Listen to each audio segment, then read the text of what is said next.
In this video, we'll be showing you how to paint Doctor Strange for Marvel Crisis Protocol.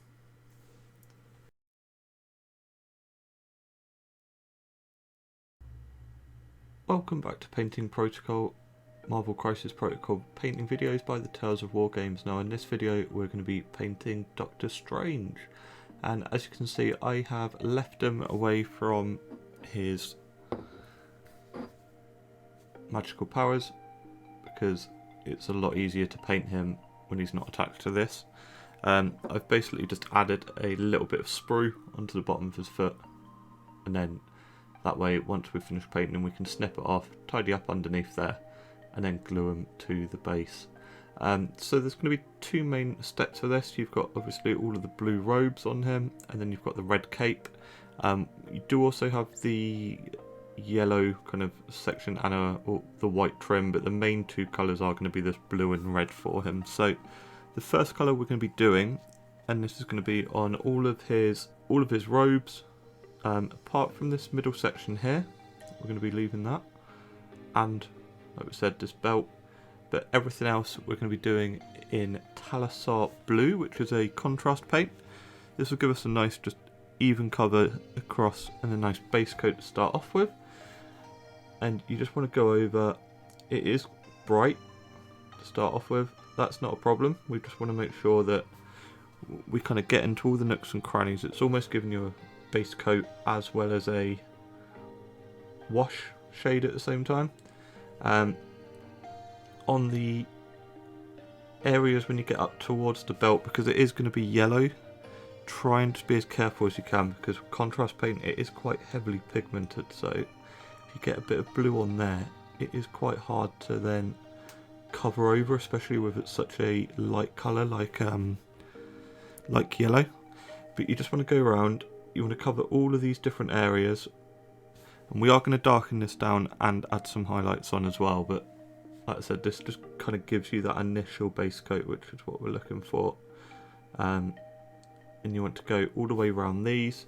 You want to do his sleeves as well.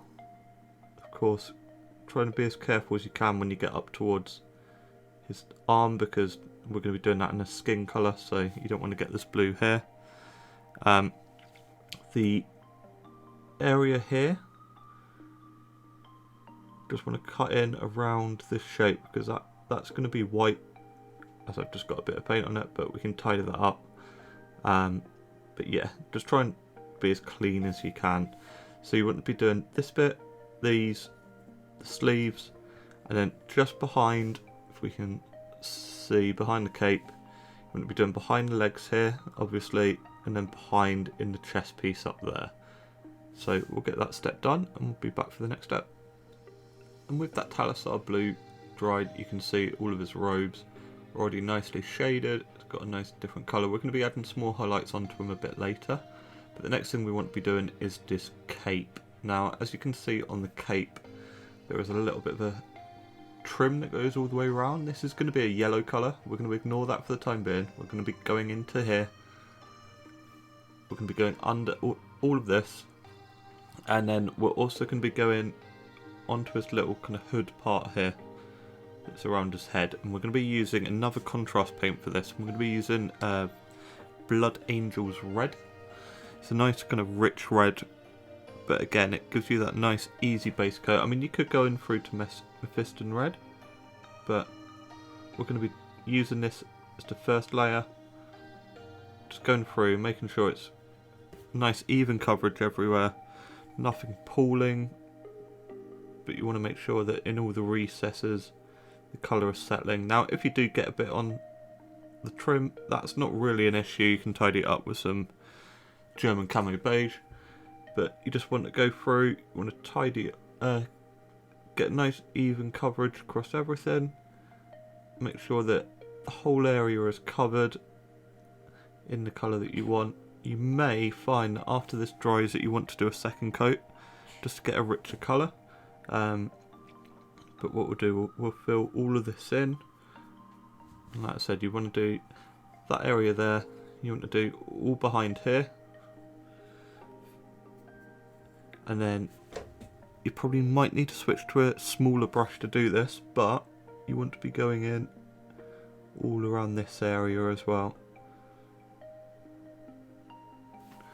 And you can kind of see, so you do that both sides, all across the edges and behind it as well. So we'll do all of that and then we'll be back for the next step. And now with that Blood Angel's red contrast on, you can see the cape is nicely done, ready for layering later on. But the next thing we're going to be doing is we're going to be going back into his robes.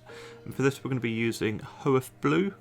It's a nice light blue, and we're just going to be picking up some of the top edges just to kind of brighten this up a little bit more, make it a little bit less kind of vibrant blue. But you just want to be going in, you don't need a lot, you just want to be kind of covering just the highest points all the way down there.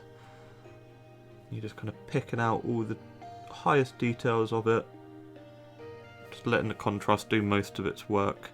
Now for a lot of this it's very easy to just see exactly where it's going in. Some of them you might have to turn the model up or down just to kind of see the highest points. But you just want to be going around picking out just an extra layer of colour just to smooth down some of the transitions. If you feel like you've done a bit too much, then you can go back over with some of the Talassar blue and kind of blend it back together. But you're just going around covering with Hoeth Blue, and we'll be back for the next step. And here he is once that Hoeth Blue is done. Now that is the blue done. We're not going to do anything else for it. It's got a nice kind of shade, it's got nice different tones. The next thing we're going to be doing before we do the cape is we're going to be going in and doing this little shape here, and we're going to be doing that white, and we're going to be building that up. So the first thing we're going to be doing is Vallejo Dark Sea Grey, and just want to go in and obviously be as careful as you can. You just want to be going in and tidy, colouring all of this in. Now, this should be quite a simple step because you've left it all the colour. You just need to have a steady hand as you go down. You just want to kind of fill in, make sure all the layers are done. You just want to go around there, and doing it now means that after we do everything else and you do the yellows, etc., you're then not trying to go in and do another colour which is then going to overwrite the yellows, etc.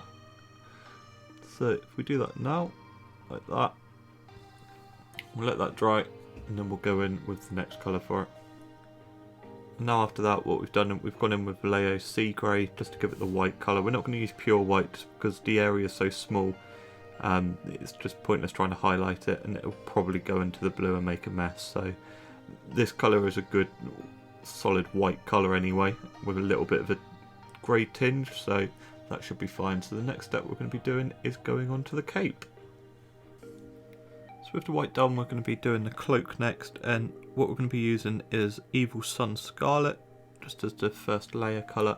We're just going to go in on the edges and just kind of go in, just do quite a thick highlight.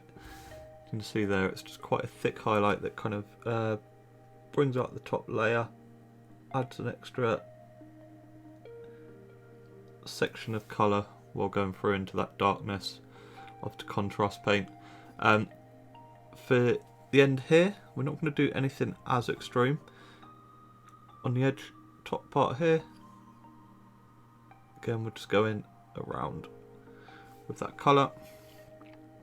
And now for this one, we want to be looking at all of these kind of the edges up here, and you just want to be kind of starting at the bottom. You just want to work your way up with a nice thin line.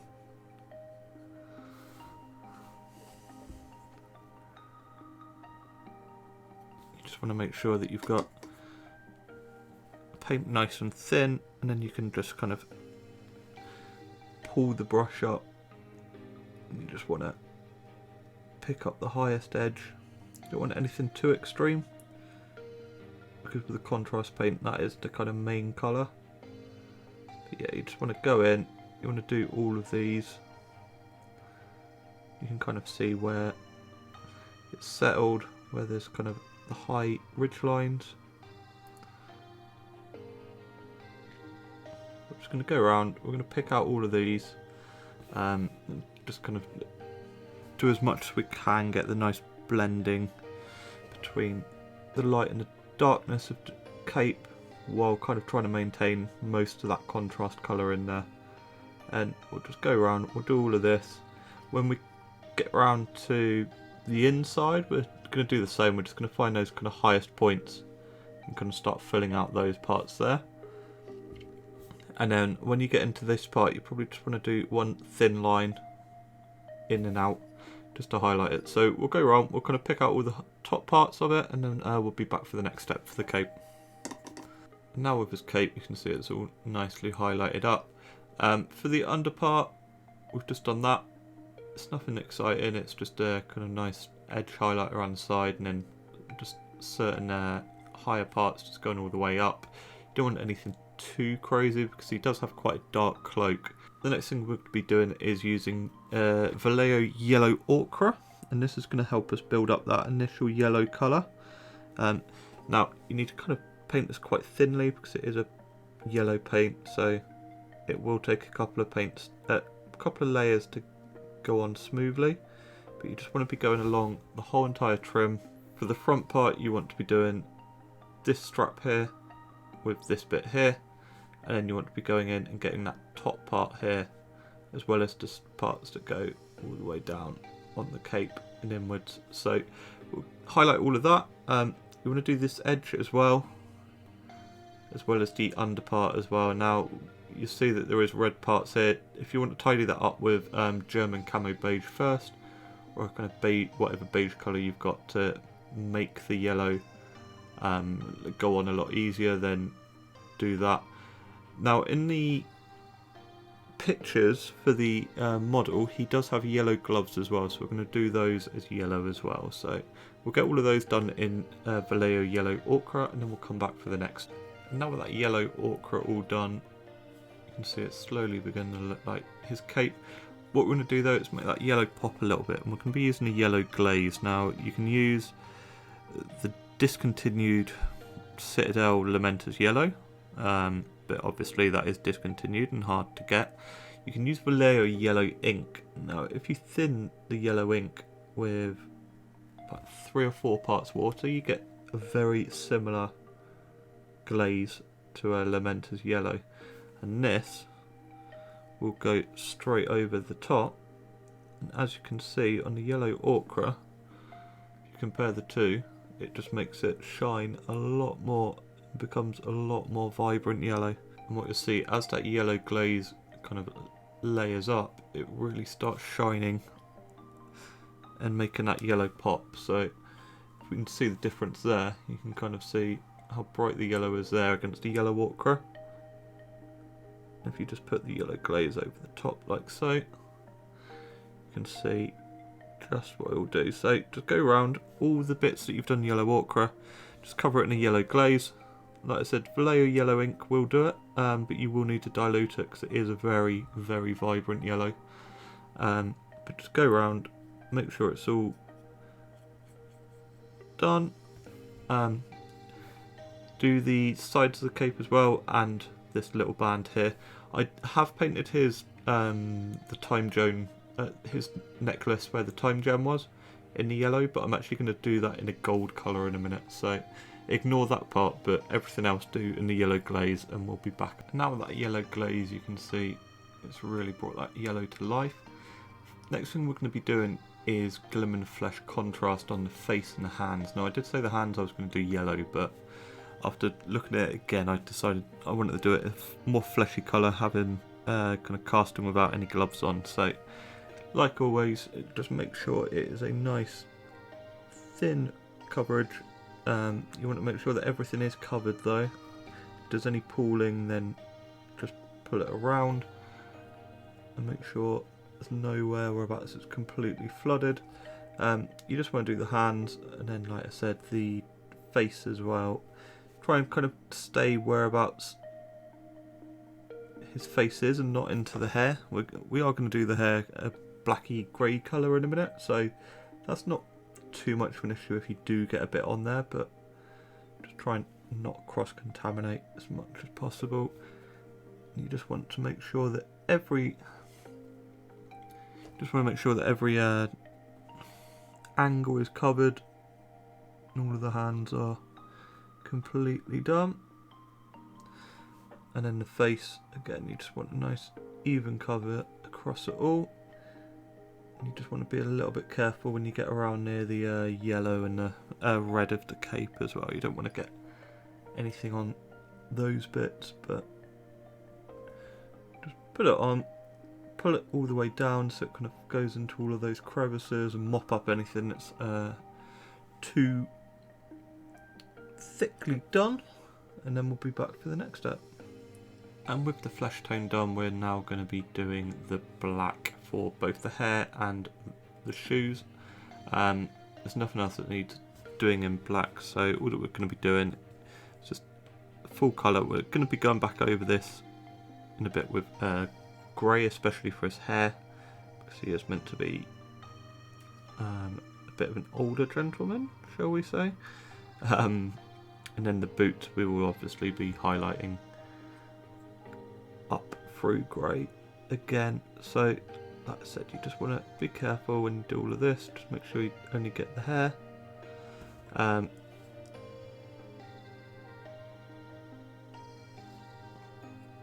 the boots, you want to cover everything, even though he does have like wrappings on. Just make sure you get a nice even coat across everything. There's no primer showing at all. But we'll just do both of these boots and finish off the hair in black, and we'll be back for the next step. So with the black dry, we're now going to be doing the highlights on the boots and just a little bit on his hair, and we're going to be using Mechanicus standard grey for this.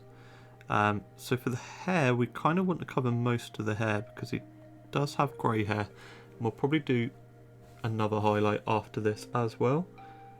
But you just want to kind of pick up the highest points and just see, you're going to pick up all of these ridges, just go around all of the head, picking them up. You can kind of see he's already looking a bit grey. Now you can base this in Mechanicus standard grey and then kind of highlight from there and add a bit of Nuln Oil to darken it down, but I think adding a bit of black in kind of just adds it in. Now with the hair done, we're going to be doing the boots, and for this again we're using Mechanicus standard grey again, and all that we want to be doing is all of these top layer of the webbings, we're just going to be going in with this colour and just picking them up like so. Very easy highlight for this, just to differentiate between the black boots. You could do a dry brush, but this is just nice and simple. Go like that. You just want to go around picking up the edges as well of these ones as well. And just do it on the other side as well. Just pick it up like so.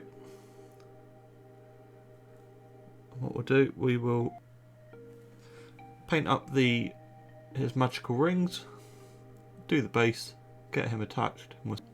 So one quick thing that we're going to do before we do base him, which I'd forgotten about, we're going to change this yellow symbol, we're going to turn that into a gold, and we're going to be using Retributor Armour. It's a nice solid gold base coat, just go all the way over the top of it. Just make sure that you don't get any on the cape at all. Just take your time, cover it all up. Like so.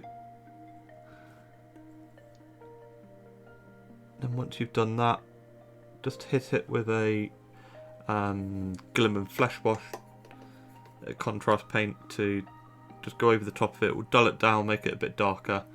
But yeah, we'll do that and then get them based up. Now for the base, I have painted all of the magical rings in Wraithbone.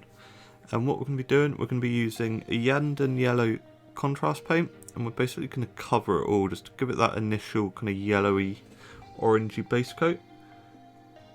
And you just want to kind of slap it all on make sure you've got a nice good coverage across everything. You can see it kind of gives it that orangey yellow that you kind of see on the box art already. And you just want to go in, make sure you cover every single area, all the kind of edges. If you get any on the base, it's not a problem because we're going to tidy all of that up. You just want to go all the way around, make sure you get a nice even coverage. If there's any pooling, then obviously move it around. When you get into the edges, then just make sure you get that nice orangey yellow look. So we'll go all the way around and we'll be in for the next step of this.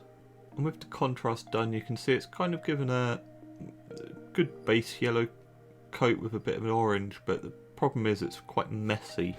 So what we want to do, we want to tidy that up. And what I'm using just a makeup brush, which you can see it's got quite a big kind of soft brush tip. And I'm going to be going in the Uriel yellow, wiping off most of it, and then on a brush kind of working it into all the bristles. A bit like a dry brush, but we want to leave a bit more than you would do normally with a dry brush. So you've kind of got that much on. And what you want to do, you want to kind of stipple it on. You can kind of see as you do it, just add some extra bright yellowy colours, and that will kind of help with just getting a nice good colour. And you don't have to get it across everything because we're going to be using the same technique with some oranges in a bit as well. But you can see as you can do that, it just builds up that yellow colour. If you compare it to that side where it's a bit kind of blotchy and not great, you go there, it definitely adds an extra layer of colour. So you just want to go around. You might have to kind of load up the brush a couple of times because after a while when you start blotching it does kind of run out. But you just want to stipple it all on across everything just so it kind of picks up an extra bit of colour while keeping that base coat of the contrast paint. You can see there it's just made that yellow stand out a bit more, and like I said, we will be going in with an orange and we'll probably be going in kind of around some of the edges, but we'll let this all dry first. Just make sure that we haven't missed any parts, for example on the sides, and we'll let that dry and we'll come back for the next part. Now that yellow dry, we're going to be doing the same, and we're going to be using Vallejo Hot Orange. And again, I've just got a smaller makeup brush. It's kind of the same shape. You just want to work it into the bristles. Just make sure you've not got a lot on there. And we're just going to be going in, just hitting the corners like this. If you kind of want to know where to get it, you can look on like the box art of where it's going in. And you want to be doing opposite corners for this, and you just want to kind of work it in. Just make sure it's covered. Now you will find it will stipple out a bit, but that's fine because it will kind of give that glowy effect. As you can see, we've already got those colours looking good. You want to kind of do a little bit going out of these, just to kind of have it so it's glowing outwards as well on the kind of main ring rather than just that little bit. But you just want to kind of, you don't want to do too much because it will be harder to clean it up, but you can see that it's got a nice little glow looking on. So you just kind of build it up, still have some of that yellow showing. You just do it, and what you want to do is obviously repeat in the same position on the other side. So you can see here it goes up, so you can kind of go up and then just down below. Again, I wouldn't worry too much because on this side Doctor Strange is going to be covering most of it, so it's not that big a deal if you don't get all of it. But yeah, you just want to kind of stipple it all on.